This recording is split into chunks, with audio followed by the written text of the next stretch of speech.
थोड़ा सा ये गुजारिश करना चाहूँगा, क्योंकि पता है कि बजट जो अभी गुज़िश्ता साल मुकम्मल हो रहा है फाइनेंशियल ईयर, उसमें बदकिस्मती से महंगाई बहुत बड़ी है।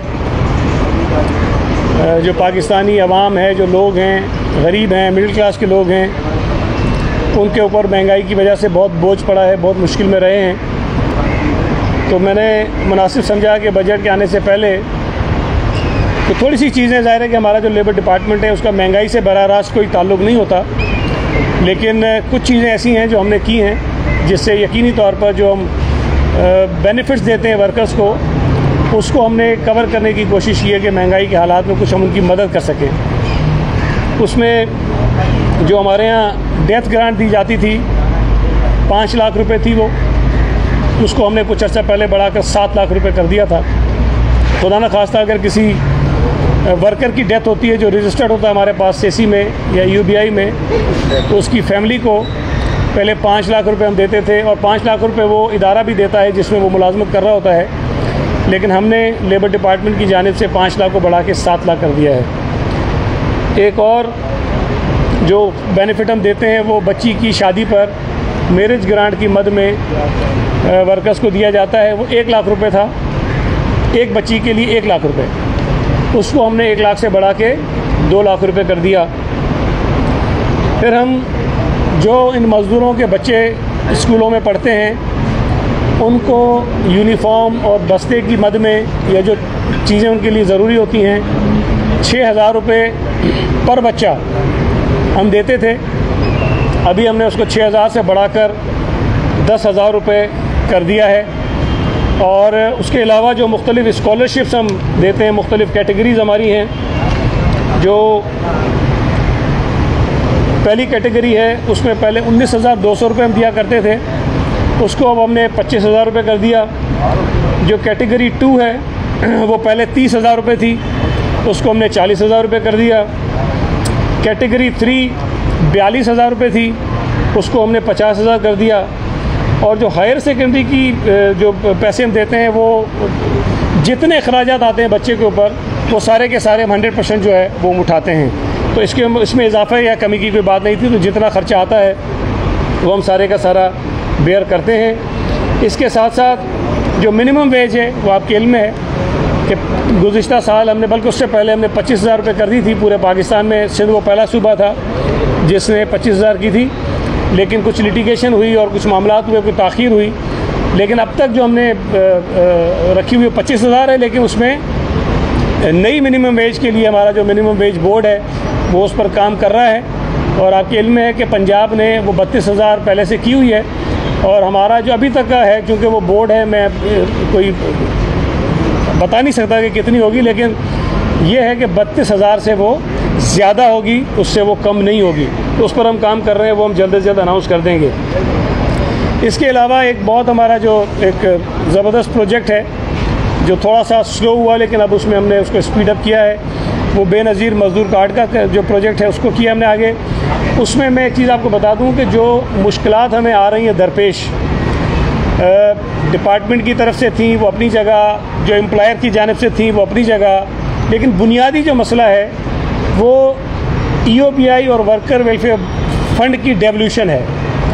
18वीं तरमीम के बाद ये तमाम महकमे डिवॉल्व होने चाहिए थे, लेकिन अभी तक वो डिवॉल्व उस तरह से हुए नहीं है जिस तरह की जो आइन कहता है। उसमें हमने मुख्तलिफ़ मौक़ों पर इस इशू को रेज़ किया, CCI में रेज़ किया, फेडरल गवर्नमेंट की सतह पर रेज़ किया, लेकिन वहाँ हमेशा ये जवाब आ जाता है कि जी KPK जो इसकी मुखालफत करता है कि वो कहता है कि डिवॉल्व नहीं होना चाहिए, या कुछ चीज़ों पे बलूचिस्तान ये कहता है कि वो डिवॉल्व नहीं होना चाहिए, या EOBI कहता है, इवन पंजाब कहता है कि ये डिवॉल्व नहीं होना चाहिए। तो हमारा ये मौक़िफ़ था कि अगर कोई और सूबा तैयार नहीं है तो उसकी सज़ा सूबा सिंध को नहीं मिलनी चाहिए। तो अभी जो लेटेस्ट हमने समरी मूव की है, जो CCI के लिए हमने भेजी है, उसमें हमने ये दरख्वास्त की है कि EOBI और वर्कर वेलफेयर फ़ंड को सूबा सिंध की हद तक डिवॉल्व कर दिया जाए। मतलब ये कि जो सूबा तैयार है उसके तक डिवॉल्व कर दें, बाकी कोई सूबा अगर विफाक के साथ रहना चाहता है, वो डिवोल्यूशन नहीं चाहता है, तो ये उसकी ख्वाहिश है, उसकी मर्ज़ी है, उसको अब ना कीजिए। तो मेरा ख्याल है कि ये जो अब नया केस हमने सामने लेकर गए, उस पर मुझे 100% उम्मीद है कि अब कोई जवाज़ वफाकी हुकूमत के पास या CCI के फोरम पर ये नहीं होगा कि वो इनको डिवॉल्व ना करें। और हमारी कोशिश है कि जल्द से जल्द ये दोनों महकमे डिवॉल्व हो जाएं, ताकि जो हम काम कर रहे हैं बेनज़ीर मज़दूर कार्ड का, उसको हम ज़रा और तेज़ी से, और ये जो एक मर्जर हमने करना है जो हमारे इस प्लान का हिस्सा है कि social security, EOBI, worker welfare fund और उसके साथ माइंस वर्कर वेलफेयर जो हमारा है उसको हम मिला लें सबको, ताकि एक ही इदारा बनाकर तमाम मज़दूरों को यकसा हम सहूलियात देने का आगाज़ कर दें। तो ये कुछ चीज़ें थी जो इम्पोर्टेंट थी। बाकी सारे लेजिस्लेशन हमने बहुत किए, बहुत सारे वो छोटे मोटे काम हैं, लेकिन ये मेजर काम थे जो मैं चाहता था कि आपके सामने लेकर आऊँ। अच्छा सईद भाई ये बता दें कि अब तो आपकी हुकूमत है, तो इन चीज़ों में देर क्यों हो रही है? क्योंकि बाकी भी तो थोड़ा सा अरसा रह गया है, फिर ये अगले दौर पे चली जाएंगी चीज़ें। EOBI और वर्कर वेलफेयर का फंड का जो वाकई जो इन दोनों इदारों का मसला है वो सीरियस मसला है, तो इसको एक मुख्तसर मुद्दत में क्यों नहीं हल करवाते आप? देखें, अभी कुछ 1 साल हुआ है कि एक ऐसी हुकूमत आई है जिसमें पाकिस्तान पीपल्स पार्टी भी हिस्सेदार है वफाकी हुकूमत में, लेकिन इससे पहले PMLN की गवर्नमेंट रही, उसके बाद PTI की हुकूमत रही। हम कोशिश करते रहे, लेकिन ये असम्बली के रिकॉर्ड पर ये बातें मौजूद हैं कि CCI के फोरम पर जो मिनट्स पेश किए गए, एक कमेटी बनाई गई थी, उसके उन्होंने गलत मिनट्स रिकॉर्ड किए और गलत बयानी करके वो CCI के सामने लेकर गए, और वहाँ से उन्होंने CCI का एक फ़ैसला लिया। उस फैसले को भी हमने चैलेंज किया कि ये फ़ैसला CCI का गलत है और उनको गलत हक़ाइक़ बताकर जो है ये फ़ैसला लिया गया है। मैंने जो बात अभी आपके सामने रखी कि जब ये नई हुकूमत आई, प्राइम मिनिस्टर पाकिस्तान शहबाज शरीफ साहब जब पहली मरतबा आए थे सूबा सिंध में, उन्होंने सिंध कैबिनेट के एक इजलास की सदारत की थी। उस वक्त ये बात मैंने उनके सामने रखी कि जब वो चीफ मिनिस्टर पंजाब थे तो उन्होंने सुप्रीम कोर्ट में एक पिटीशन दायर की थी और उसमें ये इस्तदा की थी कि EOBI और वर्कर वेलफेयर फ़ंड को जो है वह सूबों को दिया जाए। तो मैंने कहा जी, एक आपकी इस्तदा थी सुप्रीम कोर्ट के सामने, अब उम्मीद है कि आप अपनी उस इस्तदा पर अमल करेंगे और ये चीज़ें होंगी। तो मैंने जो आपको आखिरी चीज़ अभी बताई थी कि सिंध हुकूमत ने जो नई समरी भेजी है उसमें हम तो ये बात ही नहीं कर रहे हैं कि जी इसको डिवॉल्व करो सूबों को, हम तो ये कह रहे हैं कि जी सूबा सिंध तैयार है और आइन के मुताबिक ये सूबों को जाना चाहिए। पंजाब की हम बात नहीं करते, KPK की हम बात नहीं करते, बलूचिस्तान की हम बात नहीं करते। वो अगर वफाक के साथ रहना चाहते हैं वो रहें, अपना काम चलाएं, लेकिन सूबा सिंध की हद तक जो है इन दोनों इदारों को डिवॉल्व कर दिया जाए। मुझे उम्मीद है कि हो जाएगा। सईद साहब, जमायत इस्लामी पहले दिन से पीपल्स पार्टी के जो है वो आड़े हैं कि उनका मेयर नहीं आना चाहिए। आज फिर वो कोर्ट में गए हैं कि ये जो तरामीम हुई है इसमें कानून में वो उसके खिलाफ हो गए हैं, यानी मेयर नहीं आना चाहिए पीपल्स पार्टी के। क्यों? देखो, इसी में ऐड कर लें कि वो इसी असेंबली में अब्दुल रशीद को इसकी हिमायत भी की थी। मैं बड़ी मेहरबानी, मैं ये बात अभी करने जा रहा था कि देखें, ये जो तरमीम थी कि जिसमें कि कोई ऐसा शख्स जो काउंसिल का मेंबर ना हो वो भी मेयर या टाउन चेयरमैन या वाइस चेयरमैन बन सकता है, ये तजवीज़ सबसे पहले जमात इस्लामी ने दी थी। अच्छा। जब हम लोकल गवर्नमेंट कानून में तरामीम के लिए जा रहे थे तो हमारे जो मिनिस्टर हैं नासिर हुसैन शाह साहब, उन्होंने तमाम जमातों को ख़त लिखा और उनसे तजावीज़ तलब की। तकरीबन तमाम जमातों ने ये तजवीज़ दी कि ये होना चाहिए, जिस तरह 2001 और 2005 में था। मुस्तफ़ा कमाल और नेमतुल्लाह खान, नसरीन जलील साहिबा, तारिक हसन साहब, ये मेंबर्स नहीं थे काउंसिल के और वो इलेक्ट होकर फिर बन गए। अच्छा, उस वक्त वो 6 महीने वाली शर्त भी नहीं थी, एक मरतबा इलेक्ट हो जाए तो वो कर सकते हैं। मैं ये समझता हूँ कि सिंध हुकूमत ने तो उसको मज़ीद थोड़ा बेहतर किया कि हमने ना सिर्फ ये कि इजाज़त दी कि मेंबर बने, लेकिन हमने शर्त लगा दी कि 6 महीने के अंदर अंदर उस उम्मीदवार को अगर वो कामयाब हो जाता है तो उस काउंसिल का मेंबर बनना है। तो अब जो बात जमात इस्लामी पहले से कह रही थी, जो बात MQM पहले से कह रही थी, जो बात और जमातें पहले से कह रही थी, वो अब आकर उसकी मुखालफत कर रहे हैं, ये समझ से बाहर है। जो दूसरी बात उन्होंने कही उसमें जमात इस्लामी नहीं बल्कि तमाम अपोजिशन की जमातें जो असम्बली में मौजूद हैं, जब ये तरमीम आई तो किसी ने इसकी मुखालफत नहीं की और ये तरमीम अक्सरियत राय से नहीं, इत्तफाक़ राय से जो है वो मंजूर हुई। अब एक ऐसा कानून जो इत्तफाक़ राय से असम्बली ने मंजूर किया हो, जिसमें जमात इस्लामी का वोट भी हो, जिसमें PTI का वोट भी हो, जिसमें GDA का वोट भी हो, जिसमें MQM का वोट भी हो, जिसमें TLP का वोट भी हो, अब अगर जाकर उसको कहते हैं अदालत के सामने रखें तो अब इससे एक चीज़ साबित होती है मैं ये बात पहले दिन से कह रहा हूँ कि भाई अगर बकौल हाफिज़ नईम साहब के कि उनके पास 130 मेंबर अपने हैं और 63 मेंबर पीटीआई के हैं, तो आपकी तादाद 193 बन जाती है। तो आपको तो बेचैनी होनी चाहिए, जल्दी होनी चाहिए कि जी आज कराओ इलेक्शन ताकि वो मेयर बन जाएं। लेकिन अगर वो अब अदालत में जाकर इस पूरे अमल को ताख़ीर की तरफ लेके जाना चाहते हैं, तो इससे कम से कम हमारी एक बात तो साबित हो रही है कि हाफिज़ नईमुर रहमान साहब के पास अक्सरियत नहीं है। और ये बात मैं फिर दोहरा रहा हूँ, मैंने पहले भी कही थी, पीटीआई को एक तरफ रखें, मैं तो कह रहा हूँ जमाते इस्लामी के 130 मेंबर ये मुझे इकट्ठे करके दिखा दें कहीं, वो 130 भी इनके साथ नहीं है। उसकी वजह बताऊँ आपको मैं। देखें, हाफिज़ नईमुर रहमान साहब ने मेयर बनने की जुस्तजू में या बेचैनी में वो बातें कही हैं जो नफ़रत अंगेज़ हैं, जो तकसीम करती हैं, जो मुनाफरत फैलाती हैं, जो लोगों को दूर करती हैं। वो बातें जब कहीं तो जमाते इस्लामी के वो लोग जो इस किस्म की सियासत को पसंद नहीं करते हैं, जिन्होंने एमक्यूएम की इस किस्म की सियासत की मुखालफत की है, जिन्होंने हर उस सियासत की मुखालफत की है जो लोगों को तकसीम करती है, वो जो सेक्शन है जमात इस्लामी का, वो हाफिज़ नईमुर रहमान के इस रवैये पर नाला है। और वो मेंबर्स जो इस रवैये को पसंद नहीं करते, इन बातों को पसंद नहीं करते, वो ये समझते हैं कि हाफिज़ नईमुर रहमान साहब जैसे आदमी को कराची का मेयर नहीं बनना चाहिए। इसलिए जमात इस्लामी के जो 130 मेंबर हैं, उनमें से भी बहुत सारे अरकान उनके साथ नहीं हैं। और ये चीज़ आपने भी रिपोर्ट की, मुझे भी पता था कि आज से 3 दिन पहले जमात इस्लामी ने एक इजलास बुलाया जिसमें इन्होंने जमात इस्लामी और पीटीआई के तमाम अरकान को मदऊ किया कि जनाब आएँ और हम बैठ कर, असल में बेसिकली वो बुलाकर लोगों को, मीडिया को ये दिखाना चाहते थे कि हमारे पास अक्सरियत है।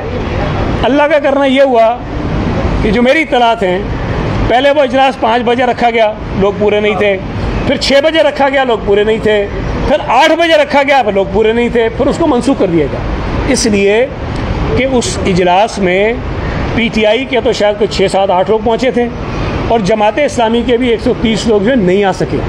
तो अगर अक्सरियत उनके पास नहीं हो पा रही है तो उनको हकीकत को तस्लीम करना चाहिए, बजाय इसके कि वो अदालतों में जाकर इस पूरे अमल में रुकावटें पैदा करें ताकि कराची में कोई मुंतखब मेयर ना सके। लेकिन मुझे उम्मीद है कि जिस तरह मैंने बताया, एक तो लेजिस्लेशन जो है वो असम्बली का कुल्ली इख्तियार है, अदालत का इख्तियार नहीं है।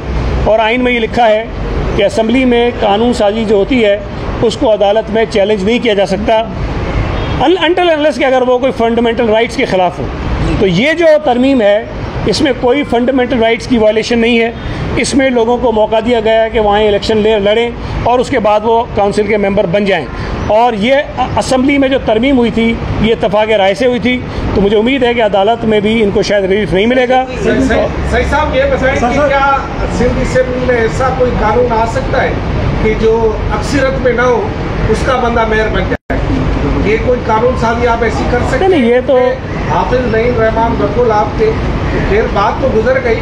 आप चेयरमैन बिलावल साहब से गुजारिश करें कि उनको मेयर नामजद कर दें ताकि आपके मामला। नहीं, मैंने तो इसका आसान हल बताया था। ये तो बहुत मुश्किल है आप जो बता रहे हैं कि तरमीम करो, फिर इलेक्शन में जाए, फिर अक्सरियत ना हो, फिर मेयर बने।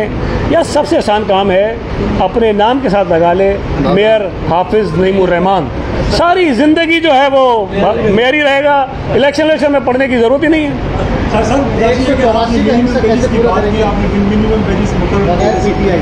तो इस दौरान पहले ये बात करो, ये चूँकि इलेक्शन के हवाले से फिर इधर आया था जी। ये पीटीआई के बगैर 184 का हिस्सा कैसे पूरा करेंगे आपके पास? देखें, एक मेरी गुजारिश ये है कि जो मैंने लोकल गवर्नमेंट का एक्ट पढ़ा है उसमें 184 का हिस्सा कहीं लिखा हुआ नहीं है।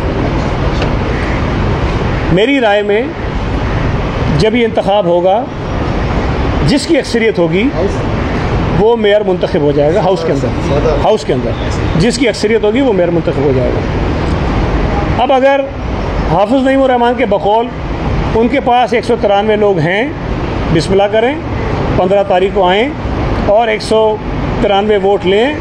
और मैंने उस दिन भी कहा, सबसे पहले उनको मुबारकबाद मैं दूंगा, उनके घर पे मिठाई लेकर जाऊंगा, हार लेकर जाऊंगा, उनको पहनाऊँगा और मैं यकीन से कहता हूँ कि पाकिस्तान पीपल्स पार्टी भी उनको मेयर तस्लीम करेगी और जो कानूनी तौर पर उनका रोल है उसको अदा करने में उनकी मदद करेंगे। लेकिन दूसरी जानिब उन्हें भी रवादारी का मुजाहरा करना चाहिए। अगर उनको 193 वोट या 184 वोट नहीं मिलते हैं या पाकिस्तान पीपल्स पार्टी के उम्मीदवार मुर्तज़ा वहाब साहब के मुकाबले में कम वोट मिलते हैं तो उन्हें भी इस फैसले को तस्लीम कर लेना चाहिए ताकि इस शहर के जो मसाइल हैं वो अच्छे माहौल में आगे बढ़कर उसको हल करने की तरफ बढ़ सकें। मिनिमम वेजेस का आपने अनाउंस किया था आपका 25,000 रुपये, उसका अमल कहाँ तक हुआ, आप कहाँ तक उसको लागू करा पाए, और अगर लागू नहीं करा किसी की वजह से नहीं तो नेक्स्ट जो आप मुकर्रर करेंगे उसको लागू किस तरह से करा पाए? देखें, ये बात मैं 12 कह चुका हूँ कि 25,000 या 32,000 या 35,000 जो भी मिनिमम वेज हुकूमत मुतय्यन करती है, अगर कहीं उसकी अमलदारी नहीं हो रही तो हमारे पास उसकी शिकायत आए तो हम उस पर कार्रवाई करते हैं। हमने अखबारात में इश्तिहार दिए, हमने टीवी चैनल्स पर इश्तिहार चलाए और हमने लोगों से ये गुजारिश की कि अगर कहीं इम्प्लीमेंट नहीं हो रहा तो बराए मेहरबानी हमें आप बताइए ताकि हम उस पर कार्रवाई कर सकें। इस पर मुख्तलिफ़ इदारों में यूनियंस होती हैं, एसोसिएशंस होती हैं, मुख्तलिफ़ तरीके होते हैं। कुछ शिकायतें आती भी हैं जहाँ से पता चल जाए, अगर वैसे शिकायत ना आए, अगर हम सोशल मीडिया पे देख लें, मीडिया पे देख लें, कहीं से कंप्लेंट आ जाए कि यहाँ पर 25,000 या मिनिमम वेज नहीं दी जा रही तो हम उस पर एक्शन लेते हैं। लेकिन अगर कोई ये तवक्को करे कि हम खुद ब खुद कोई ऐसा सिस्टम बना देंगे या जादू फड़ा देंगे कि हमें पता चल जाएगा कि 25,000 नहीं मिल रहे हैं और हम नाफिज कर देंगे तो ये मेरा ख्याल है मुश्किल है। ये जिन लोगों को तनख्वाहें मिलती हैं वो इसमें हमारी मदद करें, या दूसरी एक कोशिश है जो शायद थोड़ी सी मुश्किल है कि लोग मिनिमम वेज अगर उनको नहीं मिलती तो वहाँ काम करने से इनकार करते हैं, इसलिए कि कोई इदारा मज़दूरों के बगैर चल नहीं सकता। अगर वो मिनिमम वेज के बगैर नौकरी नहीं करेंगे तो वो फैक्ट्रियाँ बंद हो जाएंगी, लोगों को मजबूर हो गए कि वो मिनिमम वेज उनको दें। आप जमात के इख्तलाफ की बात कर रहे हैं, सोशल मीडिया पर यह भी चल रहा है कि अब पीपल्स पार्टी जो है ना भाई पार्टी हो गई है। सईद का भाई, आसिफ का भाई, लियाकत का भाई, अलीजान का भाई, फलाने का बेटा, फलाने का भाई, ऐसा ये कैंपेन क्यों चल रही है? वर्करों को ये तासुर क्यों है कि भाइयों को टिकट दिए गए, जियालों को टिकट नहीं दिए गए? ऐसा क्यों है तासुर? देखें, अगर तो कोई ऐसा शख्स इनमें है जो पॉलिटिकली खुद एक्टिव नहीं है, मुंह से बाहर बैठा है, घर से बाहर बैठा है, कहीं सो रहा है, पॉलिटिक्स में नहीं है और उसको सिर्फ इसलिए टिकट दे दिया गया है कि वो किसी का भाई है, तो ये एतराज़ बिल्कुल जायज़ है। लेकिन अगर जिन लोगों को टिकट दिए गए तो मेरा ख्याल है कि ये उनकी डिस्क्वालिफिकेशन नहीं बननी चाहिए कि वो पीपल्स पार्टी के किसी ओहदेदार के भाई हैं। अगर मेरे भाई को दिया गया तो मेरा भाई अभी नहीं, कई बरस पहले ज़िले का यूथ का सदर था, मेरा भाई आज भी सिटी एरिया का जो है जनरल सेक्रेटरी है। मेरा भाई 2015 में भी इलेक्शन जीता है यूसी का 8,000 वोट लेके। तो अगर एक आदमी खुद पार्टी में रोल अपना अदा करता है तो उसकी क्वालिफिकेशन या डिस्क्वालिफिकेशन ये नहीं होनी चाहिए कि वो सही देने का भाई है। इसी तरह और जो लोग हैं वो अपना अपना काम करते रहे हैं। हैदराबाद में काशिफ शोरो पहले भी वहाँ का चेयरमैन रहा है किसी काउंसिल का। इसी तरह मैं समझता हूँ कि ये अब मुखालिफिन भले जो मर्जी एतराज़ करें, लेकिन पार्टी ने जो फ़ैसले किए हैं उसमें मैं समझता हूँ कि बहुत एक तवील मुशावरत हुई है और उस मुशावरत के बाद फ़ैसले हुए हैं। मीडिया पे जो चलता रहा है, मैं आपको बता रहा हूँ कि तमाम फ़ैसलों पर तमाम लोगों ने इत्तफ़ाक़ किया है। जिन लोगों को टिकट नहीं मिला उन्होंने भी इनको कबूल किया है और जिन लोगों को मिला है वो चल कर उन लोगों के पास गए जो कैंडिडेट थे। तो बड़े अच्छे माहौल में ये सारे फैसले हुए। ये बताएंगे ये पार्टी पीपल्स पार्टी मोहतरमा पार्टी, लेकिन देखने में ये आया कि सारे इलेक्शन के अंदर ख़वातीन की बड़ी कमी महसूस की जा रही है, चाहे हैदराबाद हो या कराची हो, उसकी वाइस चेयरमैन और चेयरमैन की सीटों पर ख़वातीन काम नहीं कर रहा है। इस पर क्या कहें? देखें, कराची में शायद पीपल्स पार्टी वो वाहिद जमात है, वाहिद जिसकी टिकट पर 2 ख़वातीन बराए रास्त यूसी की चेयरमैन मुंतखब हुई, बराए रास्त, और किसी जमात की नहीं, पीपल्स पार्टी की। उसके अलावा सूबा सिंध में कई जगहों पर ख़वातीन को मुख्तलिफ़ काउंसिल्स में वाइस चेयरमैन का ओहदा दिया गया है।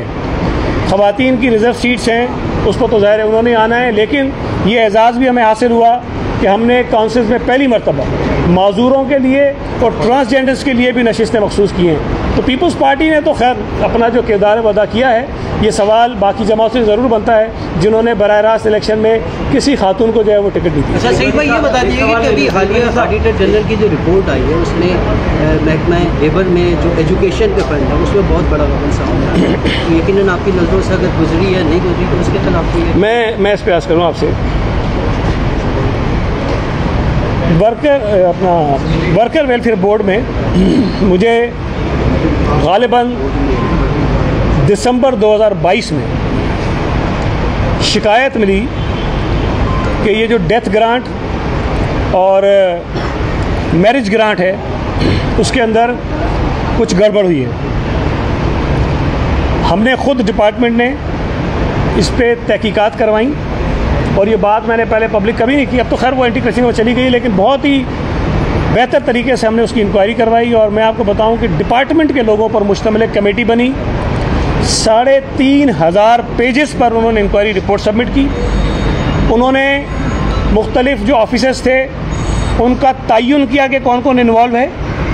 उन्होंने मुख्तलिफ इलाकों में जो यूनियन लीडर्स हैं उनका तयन किया कि कौन कौन इसमें इन्वॉल्व हैं। उन्होंने मुख्तलिफ इलाकों में जो एजेंट्स हैं उसके नाम निकाले कि ये एजेंट्स हैं जो उसके अंदर इन्वॉल्व हैं। और हमने वो पूरी तहकीकाती रिपोर्ट, जो कोई इतने बड़े उसके पेपर्स थे, 3,500 पेज अच्छे खासे होते हैं, वो हमने एंटी करप्शन को भेजी और एंटी करप्शन उसके ऊपर तहकीकात कर रहा है। तो मैं समझता हूँ कि अब ये तो बहुत मुश्किल होता है कि एक एक चीज़ के ऊपर हम खुद वजीर नज़र रखें, लेकिन अगर चीज़ सामने आई तो उसको 4 महीने तक उसकी तहकीकात हुई। 4 महीने वो एक एक इलाके में गए, एक एक फॉर्म उन्होंने चेक किया, कई लोगों को बुलाया, इंटरव्यूज़ किए, बयान रिकॉर्ड किए और उसके बाद एक बड़ी कम्प्रीहेंसिव एक रिपोर्ट हमने जो है एंटी करप्शन को भेज दिए। और इसमें अच्छी चीज़ ये है कि एंटी करप्शन को ये नहीं कह दिया गया कि ये पता चला तहकीकात करो। तहकीकात के बाद डॉक्यूमेंट्स दिए उनको कि ये चीज़ें हमने साबित कर दी हैं। अब चूंकि कानूनी इख्तियार उनका है, लिहाजा उस पर काम करें और जो जिम्मेदार लोग हैं और हमने एक सेकंड हमने जो जिम्मेदार थे उनको सस्पेंड कर दिया और उन लोगों के खिलाफ जो डिसिप्लिनरी कार्रवाई होती है उसका भी आगाज़ कर दिया, ताकि अगर उनके खिलाफ ये कार्रवाई होती है उनको नौकरी से निकालना पड़े तो उनको नौकरी से भी निकाल दें। अच्छा सईद भाई, इसमें ऐड कर रहा हूं, वो गुजर गए। पहले तो ये बताएं कि क्या सीनियर असेंबली में अपोजिशन लीडर चेंज हो रहे हैं, और दूसरा सवाल ये है कि अभी आपने बल्दियाती इंतखाबात के बारे में सवालों के जवाब दिए। ये बताएं कि चीफ सेक्रेटरी सिंह को इलेक्शन कमीशन ऑफ पाकिस्तान ने 2 जून को एक लेटर लिखा है कि जो भी मेम्बरान हैं उनकी जो है हाजिरी यकीनी बनाई जाए। ऐसी इतलात आ रही है कि कुछ लोगों को थ्रेट किया जा रहा है, उनको रोका जा रहा है वोट करने के लिए 15 जून। क्या कहें? देखिए, पहली जो बात आपने की वो सवाल तो अपोजिशन से पूछें, मैं तो उसका जवाब नहीं दे सकता हूँ। ये अपोजिशन के मेंबर्स पर मुनहसर है कि वो अपोजिशन लीडर चेंज करना चाहते हैं कि नहीं करना चाहते। तो दूसरी बात आपने की, मुझे उस खत का नहीं पता, लेकिन ये बात पहले भी मैं मीडिया पर कह चुका हूँ कि वोटिंग हो, हलफ बर्दारी हो, जो लोग पुलिस की तहवील में हैं, जेलों में हैं, उनको यकीनी बनाना कि उनका ओथ हो जाए, उनका वोट हो जाए, वो हुकूमत की ज़िम्मेदारी है और हम अपनी ज़िम्मेदारी को पूरा करेंगे। वो वोट किसको देते हैं, नहीं देते हैं, ये उनका मसला है, लेकिन उस दिन उनकी हाज़िरी यकीनी इंशाअल्लाह ताला हम बनाएंगे ज़रूर। अच्छा सईद भाई, इसी वर्कर बोर्ड के स्कूल में आप करो कि लेबर डिपार्टमेंट के जो स्कूल्स हैं उसके अंदर ये भी सामने आया है कि बहुत सारे जो भर्तियाँ हैं वो जाली डिग्री के ऊपर भर्ती हुई हैं। उसके ऊपर डिग्री के हवाले से आप क्या कर रहे हैं? यार, मुझे एग्जैक्टली जो आप बात करें स्कूलों की वो तो नहीं पता, लेकिन एक मेरी चीज़ ज़रूर इल्म है कि मुझसे पहले ही जब मरहूम मुर्तज़ा बलोच साहब थे मिनिस्टर, तो उस वक्त आपको याद होगा कि सुप्रीम कोर्ट ने ये बड़ी एक तेज़ी चलाई थी कि जी मुख्तलिफ़ इदारों में जो लोग हैं नाकाम कर रहे हैं उनकी डिग्रियाँ चेक की जाए।